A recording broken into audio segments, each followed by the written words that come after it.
Hello and welcome. I'm going to be showing you how I built the Hippie Yurt in The Sims 4.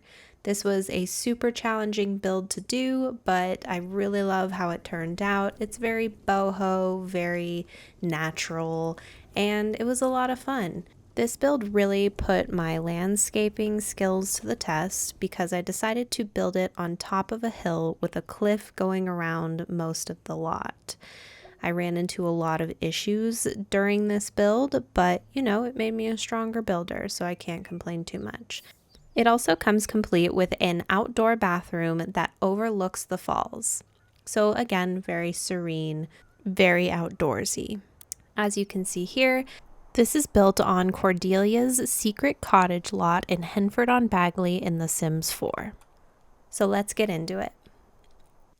Now I started with the Cordelia's secret lot and decided to bulldoze the entire thing and bulldoze the terrain.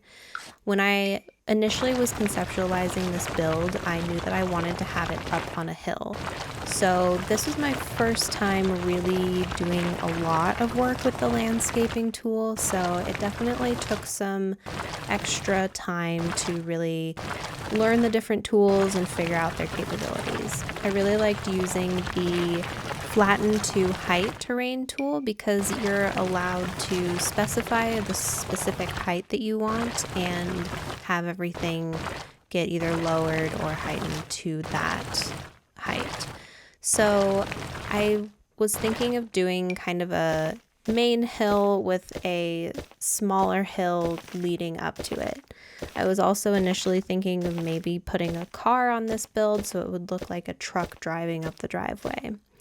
So after I got all of my heights in there, I just went through and smoothed out all of the rough edges. Then it was time to place the actual yurt. And the circular rooms in The Sims are still very glitchy, so they do present a lot of challenges. But if you can get the hang of them, I think they're such a fun addition to any build. Or if it's your main build, it's a really fun, different, and unique option. I love putting it on the stilt foundation because I think it kind of helps give it that finished look. And then I also decided that I wanted to have a fire pit coming off of the edge. And this is going to be kind of the activity space that would be overlooking the falls where the sim could hang out and enjoy her outdoor adventures of her yurt. As I was going through the different swatches, I ended up picking these log seats because I thought it would be really cool to think, oh, she chopped down a couple of trees to actually have seating around her fireplace. Then just continued on with the rest of the exterior landscaping. I figured another stump of a tree would be really fun, so I found this really cute mushroom one, and this is what inspired me to create my little hidden mushroom garden around the back of the lot. So again, just using the terrain tool to flatten because I knew that my sim might have some issues walking around on certain levels of terrain. So I just used the flatten terrain tool to make sure that it's a space that the sim can walk on. For the stairs, I wanted them to look really built into the hill, so I added my stairs and then raised the terrain around it so that it looked like it was almost, you would walk up a few steps onto a platform, then continue walking. I end up having to get rid of this later on in the build because there were too many issues with her trying to walk on it, and it was just a nightmare. Speaking of nightmares with terrain, I was initially thinking that we could just have a pathway walking around to the fire pit, but I again ran into some more issues, and it's hard to determine what levels of height these Sims are willing to walk on, so you kind of have to play around with that, but you'll see later in the build my solution. From here, I really dove into the terrain paint. I didn't want to have any actual paved pathways for her on this because it's a very natural space and because it's supposed to be in the forest. I wanted there to be just dirt paths. So I took the terrain tool and built around some pathways for her. Then I felt like this lot was very green and I wanted to dull it down a little bit so that it would look like a forest floor. I also wanted her secret pathway to her mushroom garden to look like it wasn't used very often. Since it's a secret path, only she knows about it, so it's the path less traveled. I also really wish that we could do terrain paint off of the lot as well, because it always just kind of creates this cutoff. From here, I decided to move on to the yurt itself. You can see that I had already selected some wall swatches and some windows, but as I was designing, I decided to use these windows that have kind of a bay look to them, that have a shelf inside that you can actually place items on. When you are working in a small build, you want to use as much vertical space as you possibly can. So having additional shelves in here was going to add a lot of space for clutter. For the fireplace, I wanted to have it in the center of the yurt. So I just drew a couple of walls and then placed the fireplace on that, and then placed a couple of pipes, stacking them on top of one another to create a chimney type look. Then you just delete the walls and you have a fireplace hanging out in the middle of the room. Now was my favorite part, decor. I started adding rugs and furniture pieces. I added the bed first because I knew that that and the kitchen were probably going to be the main focal points. And let me tell you, these cabinets on a curved wall were very difficult to deal with. So I'm going to add curved countertops to my Sims wish list. So if they could work on that, that would be awesome. But after a little bit of finessing, I did get them to place in kind of a curved shape that didn't look too obnoxious. For the island, I was initially going to do this kind of floating island custom piece, but it ended up being very glitchy, and so I ended up just getting rid of it in the long term. Another issue that I ran into were when I was placing all of these debug bottles from Outdoor Retreat. My sim ended up putting them all in her inventory once I was in live mode. She also ended up placing all of these wine glasses that she was cleaning them up, which I usually haven't run into in my other builds. So note for next time, you need to put wine glasses on a high enough shelf that they can't touch them, or else they'll try and clean them up. So then just continuing to go through and add some more decor pieces. I really wanted to utilize this shelf above the sink as a place for her cooking tools, her cookbooks, and some other various plants. I'm pretty sure I put plants on every one of these shelves because I honestly feel like you can never have enough plants. Then adding some more cookware and utensils to her kitchen shelves, and just continuing on with decor, because I think the more decor you have in a build, the more life it gives to it and the more realistic it looks. So she also had a little space that would be her workspace. She's definitely a creative hippie, so she's got her cameras, and then wanted to create a fun and functional little entryway where you can leave your shoes at the door. And I normally bounce around quite a bit when I'm decorating, because as opposed to trying to build room by room, I will just go through the catalog. So I'll go through decor items and then I'll see, oh, a teapot, that's perfect for the kitchen. So I'll go drop that into the kitchen, and then I'll be like, oh, a stack of books, that'll be perfect for the office area. So I really do kind of jump around a lot, but it's just easier for me that way because I tend to lose items if I see them in the catalog and then I'm like, oh, that stack of books will be great later for when I'm working on the office. Then when I go to work on the office, I will not be able to find that stack of books later.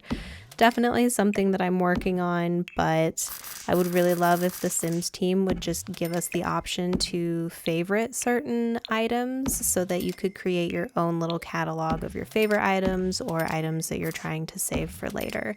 So let's cross our fingers and hope that they add that in someday. I often like to place items on the top of the fridge, for example, and if you're not able to actually place things on top of any surfaces, you can use the 9 or 0 keys to raise and lower certain items. And just putting the final touches on before moving to our outdoor bathroom. So again, just using the terrain tool to get the correct height that we wanted and make sure it was all flat. Then I wanted to have a half wall for the bathtub area because I imagined my sim sitting in the bathtub looking at the waterfalls. Then putting in a little section for the shower. And then I kind of just randomly went around from here and decided that the toilet should have its own little section too. Since it's a kind of open space in general, I wanted there to still be some distinction between the separate areas. I played around with a few different wall heights on this because, to be honest, I wasn't really sure what the direction I was going to take this in. I ended up doing many different swatches on this. Probably changed the swatches at least 20 times.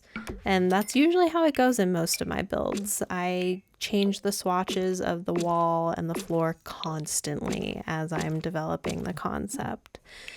So once I landed on some wall and floor swatches that I thought I liked, I decided that adding some beams around each corner would really help give it that homemade kind of self-built outdoor bathroom. My thought was the yurt structure was already there, or maybe she bought this lot completely undeveloped and decided that she wanted to have an outdoor bathroom. So to finish off the look, I decided to add these beams from Cottage Living all around the exterior walls just to kind of give it a polished and finished look. I wanted to put a roof on here, and at this point in the build, I was running into a lot of issues with adding a roof onto this piece. It kept clipping into the yurt itself, and it was trying to count it on a different level. So there was a lot of issues. Luckily, later on, I got it to work somehow. Don't ask me how, but I got it to work to where I could put a roof on. So I do end up getting rid of these beams, but I think these are also a really nice option too. Just to kind of give a build a very polished, complete look. Also, I learned that if you do not have a roof on an outdoor bathroom, your sim will not use it. There were thunderstorms happening and she was refusing to go to the bathroom while it was raining, which was definitely a problem. So I highly suggest adding a roof if you have the seasons pack and you're going to be dealing with weather. Now this is where I ran into the issue that I had mentioned earlier, where when I would try to have her walk around the lot to the restroom, she refused to do it. So I had to go back in with my terrain tools and try to figure out a terrain height that she felt comfortable walking on. And instead of just trying to mess around with it and take a bunch of time to figure it out, I just decided to make a flat area go all around the exterior of the yurt, which ended up working out because then it kind of made the yurt look even more elevated and like it was on its own area. So I finally got her to walk around to the bathroom, and then she wouldn't go inside of the bathroom. Yeah, she was driving me crazy. And then she peed herself. So there's that. So I decided to go back into build mode and delete this little half wall that was here, which I've heard in the past that Sims can walk over that and they'll just treat it as an additional step, but for some reason she wasn't.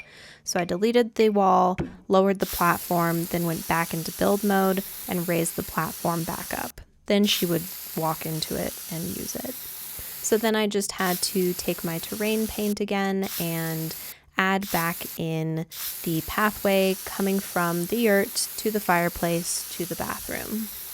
You will also see here that I changed the rocks for the cliffside on this lot. I realized about halfway through this build that the rocks I was using were from a different pack and they were not matching the color scheme of the rest of the world. So I switched all of the rocks and made them all match. Then it was time to put the finishing touches on the bathroom, give her a privacy curtain, and give it that final look that I felt good about before adding the roof on, which I do not show here. But if you would like a additional video showing the roof piece for the outdoor bathroom and all of the final exterior landscaping that I do, just leave me a message in the comments and I can upload a separate video showing those as well. So here she is, all final and complete. Again, I stuck with very warm tones and really wanted to give her a very earthy vibe. This is up on the gallery and can be found by searching Hippie's Yurt. And it is built on a 30 by 20 lot and comes in at 38,524 simoleons. So thank you all for tuning in to this speed build video. Please like and subscribe and share and comment. Your support really helps me out and allows me to continue doing these awesome builds for all of you. So thank you, I love you, and I will see you next time.